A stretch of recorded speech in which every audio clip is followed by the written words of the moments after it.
My family has made me the designated driver every New Year's Eve since I was 19. This year, I said no, and now I'm starting to see their true colors after saying no just once. Posted by you/assignment United 2745. Hey Reddit, I, 26F, need some serious perspective. I'm starting to think I might be the jerk, but I still feel like I'm in the right lol.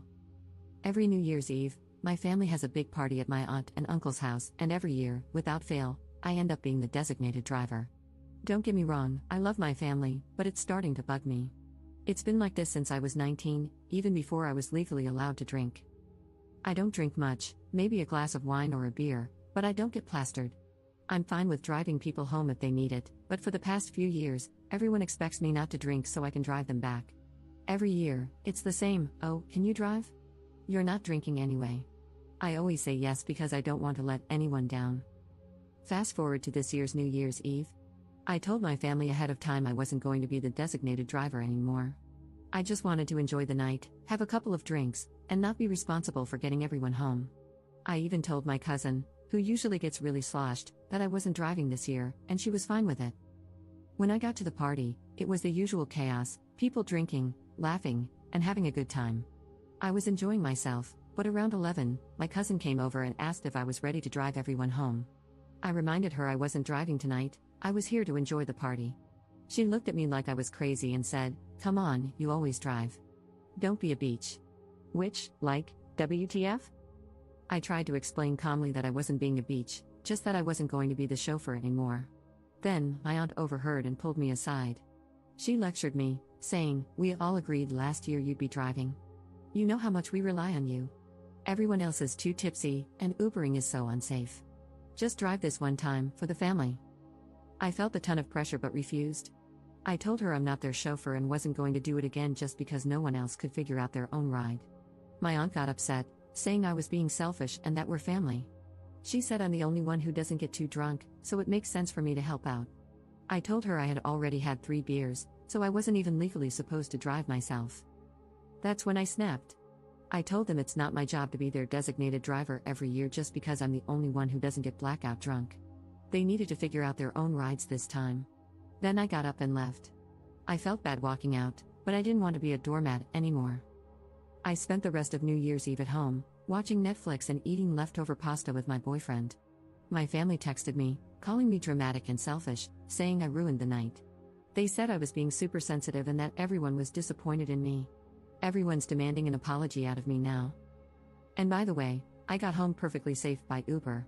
But anyway, Reddit, am I the jerk here? Relevant comments. Commenter. You are not the jerk. Your family is gross. But why didn't your boyfriend spend New Year's Eve with you? Ops response. He's a nurse and had a shift that overlapped with the party. He could have potentially come, but he was exhausted and wanted to go straight home to take a shower while he waited for me to get back. Another reason I didn't want to be the designated driver was that I didn't want to stay out too late because I wanted to see my boyfriend. Commenter 2. Well, I agree wholeheartedly with the Redditor who said you should spend New Year's Eve someplace else. What your auntie did was incredibly entitled and disrespectful. Clearly, you did not agree to be the driver. She and your other drunk relatives decided that you would be the driver. If you're going to celebrate New Year's Eve with them in the future, you need to cut the cord and be absent for a few years so that they can figure out how to handle this without you and without treating you like their paid chauffeur. Ops response. I agree, but at the same time, I feel like this is tearing a hole between me and my family, and that's the last thing I want. My sister was on my side after hearing both sides of the story. She lives on the other side of the country and is pissed off on my behalf, lol. My parents, however, are embarrassed, and I feel bad about that. Commenter 3. When you got your driver's license, did being the designated driver become a common assignment? Ops response. Not at first, I've always struggled with anxiety, and driving triggered it for a long time. I put off getting my license until I was 18 because of it. They didn't ask me to be a designated driver until I was 19, and at first, I felt kind of cool because I was being the responsible adult and helping the people I loved. But it quickly got old when I had to drive back and forth multiple times to get everyone home, and no one offered to pay for gas. Update 15 days later. So, update lol? Before I get to that, I want to address some popular questions from my last post. Some people got confused and asked similar questions, so I thought it might be nice to answer them here. How do I give everyone a ride home? My family lives about an hour and a half from my aunt's house, so I'd fill my car with everyone I could and take them home. The next day, they take their spouses' cars to pick up the ones they left. Stupid, I know. How did I get home? I got an Uber. Why was my cousin asking to leave at 11? She was drunk and probably had no idea what time it was. My aunt overheard me getting a little upset and pulled me aside, which sparked everything. Now, the update. I ended up sending a text to our family group chat, including those who didn't make it to the party but heard about what happened. I'll copy and paste what I said here. Hey everyone, I'm not going to apologize for what happened on New Year's Eve. I told you all well in advance that I wasn't going to be the designated driver this year, and I expected you to respect that. I'm not anyone's personal chauffeur, and I'm done being treated like I'm responsible for everyone else's lack of planning. When cousin's name called me a beach for not driving, that was uncalled for. And aunt's name, lecturing me about being selfish and ruining the night because I chose to enjoy myself instead of taking on that responsibility again? I love you all, but I can't be your punching bag anymore. I'm not going to keep letting myself be the one who sacrifices for everyone else's convenience. I've done it for years, and I'm done. Next year, I think I'll be spending New Year's somewhere else. I wish you all safe rides home and hope you'll be able to figure something out. I'll be taking some space from everyone and hope you will understand.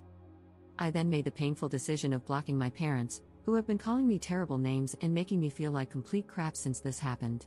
I never realized how dark my childhood was with all the gaslighting.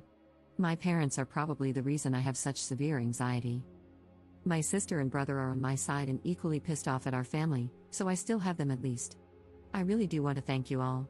I've always known something was off with my family, but I never realized how much I was taken for granted, how unloved I felt, until now.